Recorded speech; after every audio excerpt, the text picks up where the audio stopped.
I'm joined by two fine folk. Would you like to introduce yourselves?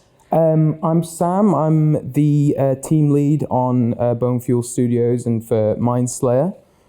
And I'm Jamie, and I'm the lead concept artist of the team. Very cool. It's lovely to have you both. What year are you guys in? We're third year. Third year? Yep.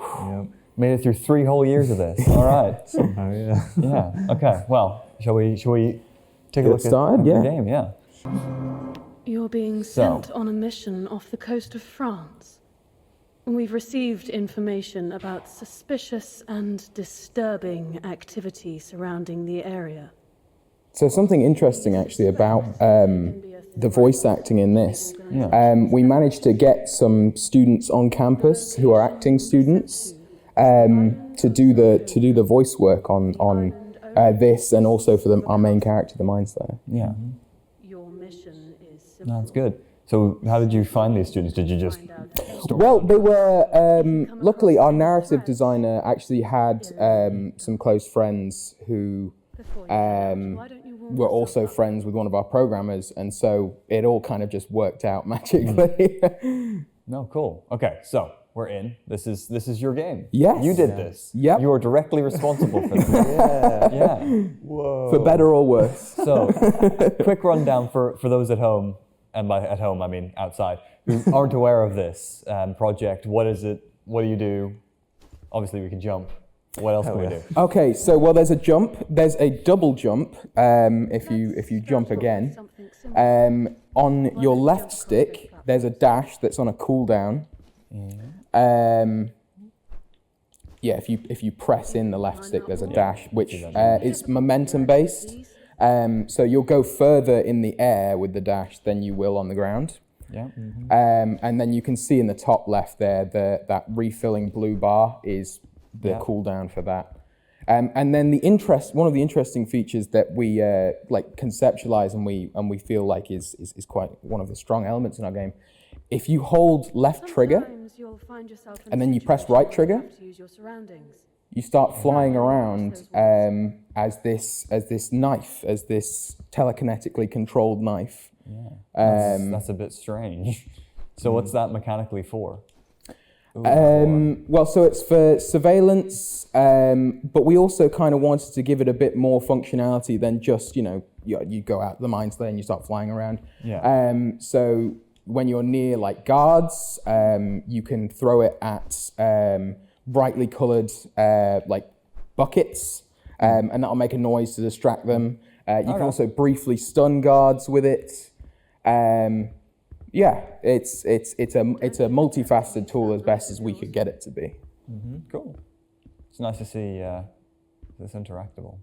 Really distracting. Yeah, it is. If you throw the knife at it, usually it should start in that position. That's but fine. the woes of being a game developer. Yeah. That's fine. Yeah, there's quite a few little issues with the game, but it's funny. But I mean, there's always some kind of turmoil in any development. So in terms of, obviously there are some minor things, as always. Were there any kind of ones that were stand out to you as like unintended features? Ooh, what, just throughout development? Yeah, just throughout development. The one that stands out to you as like your favorite. It's one of the problems that you have when, especially that we've kind of struggled with, like throughout development, is getting the build ready for a specific event. So like you'll have it working, everything will be running fine, then you build it, like you'll work right up until the deadline, you'll build it the night before, boom. Everything that could go wrong does go wrong. Yeah, it was rough. It is like that sometimes, right? Yeah, so the look of the game, we wanted something quite real, but not really, kind of like Dishonored, kind of like a semi-realism type game. And it was fun to work on. I was a concept artist, I didn't really do any levels or anything, so I can't really speak about anything in engine or anything. I was purely like behind the scenes, just drawing stuff. Yeah. But one of my favorite things to work on was the actual knife itself, because I remember when we were speaking about game ideas at the beginning, Sam actually came up with the idea of a knife that you could fly around, and then I thought, what if the knife was like a mechanical bug thing? And then I just started drawing ideas, and Yeah. it eventually turned into what is on screen. I think that's one of the advantages of working like a multidisciplinary team is that you can kind of bounce ideas back and forth. You know, one person comes up with a concept, but then suddenly one of the artists improves it, and you know. Well, I mean, that's you know, a core part of kind of agile as a philosophy is Exactly. that idea of iteration and on refining. Because another thing I worked on as well was the guards. I remember looking at concept art for, what was it? It was Pirates of the Caribbean. What's the one with the squid guy? What's that one? Oh, Dead Man's Chest, right? Yeah, Dead Man's Chest. Yeah, I saw one of the like crew of the, I forgot the name of it, but the like boat of like mutant sea people. And one of them had a barnacle on their head and I was like, that's sick. And it was heavily inspired by that. And yeah, I drew it, and then the character artist modeled it, and seeing a concept be brought to life was insane. It was so cool. I don't know, it was really fun to do. No, it's good. So, obviously, you know, you've gone through a lot of kind of iteration as you've alluded to. In terms of kind of more within the team, what was the team composition? Because Well, it was actually, especially when it started, we had quite a broad selection of disciplines. So we had somebody volunteering from one of the music courses to do some sound design for us. We had one of our designers take on the role of narrative design. that didn't happen. We had, you know, a couple of programmers to start with.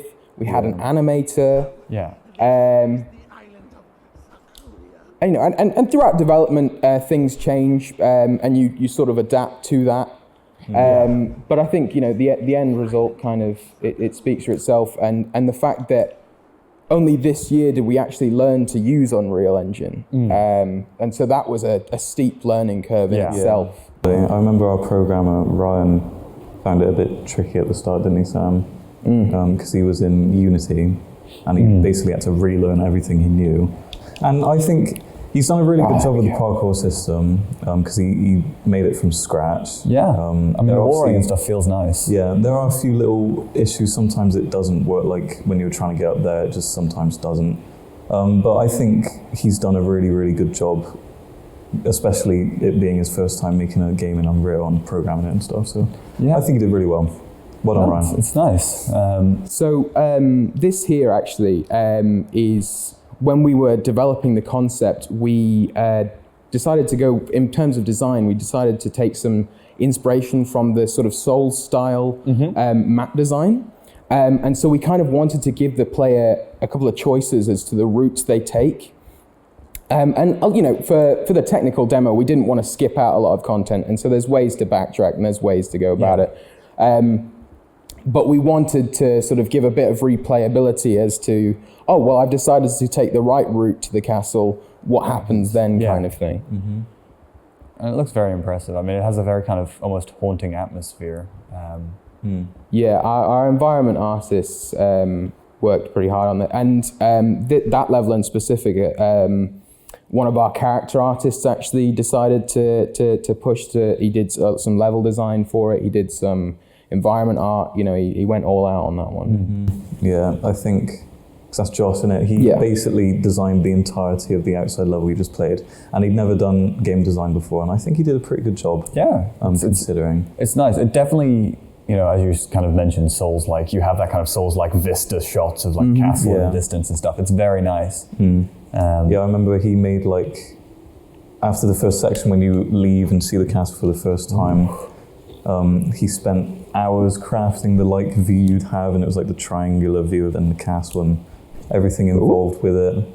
And he was very proud of that. So yeah, one of the things I noticed earlier is we have this kind of journal. Is that? Yeah, so if you actually, as you go throughout these levels, you'll find little journal entries to fill this in with. And so our narrative designer has done some journal entries from the perspective of the Mindslayer, and then one of our concept artists, not Jamie but Alfie, has done this sort of this journal that fills itself out throughout the levels. And we kind of just wanted to give, in terms of design at least, we wanted to give the player a reason to explore, but not necessarily enforce this idea that you have to explore. Yeah. Ooh, collectibles. We love them. Yeah. Mm-hmm. Obviously, every team, as you go through, you'll have kind of key pillars or ideas of what this game is. Mm-hmm. One of the kind of rapid fire questions I was prompted that I could ask, and I'm gonna ask, is if you had to describe this as an animal, what animal would your game be? Oh God. A chimera. A chimera. A dangerous, legendary beast that even we can't tame. Yeah, this game cannot be tamed at all. We've done good though, because demo day was a bit of a disaster, wasn't it? Do you remember that? I do remember that, yes. PTSD from that. But again, as we were saying before, with development, that's kind of just one of the risks you run, and you've got to keep pushing through that. And I think at the end of the day, we've got a serviceable, functionable result that that we didn't always have. We definitely had struggles throughout development. Yeah, we've had a couple completely game-breaking bugs. Because yesterday we discovered one where. Careful what you say next, because I might try and replicate it. We fixed it now, luckily, but you'd finish the tutorial, and then when it would try and spawn you outside, it would spawn you in the ocean, and you just die immediately. So yeah, I see that being. It was slightly game breaking. Yeah. Yeah. But yeah, there were many times there, but we've finally pulled through, and it actually works, and it is just nice to see it work. All right. Because as well, when people would play test it, we had a hard time with kind of people get lost, or I remember the first trial of the outside area. Do you remember, Sam? It was so much bigger and more. Yeah, but I think there was also a bit of a problem there with interdisciplinary communication as well, which I think we've learned from since then. But it was kind of a case of blockouts were done, but then environment artists kind of wanted to capture a certain vision, and so certain aspects of design were ignored. And then it kind of went back and forth there for a while. And that's one of the issues I think you can run into in development, is this kind of lack of communication. Which luckily we experienced early on and we learned from. Yeah. But yeah, it's tough. Yeah, it is, and it's one of the things that we always say how important communication is. Yeah, it's you're always going to be learning stuff, and the main thing is this is a student project, and if there was one piece of advice you could give to past you, the previous you from before, what would it be? What would you do differently? Well, we actually have a bit of an inside joke. So we had two games that we wanted to make. We had this one, and then the other one we call the boat game, which was a lot more small in scale. And I think the advice I'd give myself is be a bit more realistic with the abilities I have in making the game and the abilities of the team. Because we did want a massive game, and we thought it could be, I don't know, just have a lot more in it, but it was. But I don't think it's just down to ability either. I think it's down to you've got to consider that people have lives outside. Yeah, exactly. Of this. Yeah. They can't be developing 24/7. Like, so thank you both for coming. I think unless there's some secret bonus level, no cow level. I think we got it all. Cool. Yeah. But thank you for having us. Yeah, it's been an absolute pleasure. Thank you for letting us, us, the royal us, me and my associate couch cushions, play through Mindslayer. It's been a pleasure, and it's something that you should be proud of, and hopefully you can put it in portfolio pieces and say, we made a thing. It's cool. It's playable. Find it where? Where can they find it? itch.io/Mindslayer. Excellent. Yep. Go play any other socials you want to throw out there? I suppose shameless plugging. My name's Sam. Check my LinkedIn out. Cool. That's the only clip we need. Just put that on. Check out my art station, Jamie Mealing. Go like my pictures, please. Yeah. I need more. But yeah, thanks very much for having us. That was fun. That was very good. Yay. Woo! Awesome. Yeah.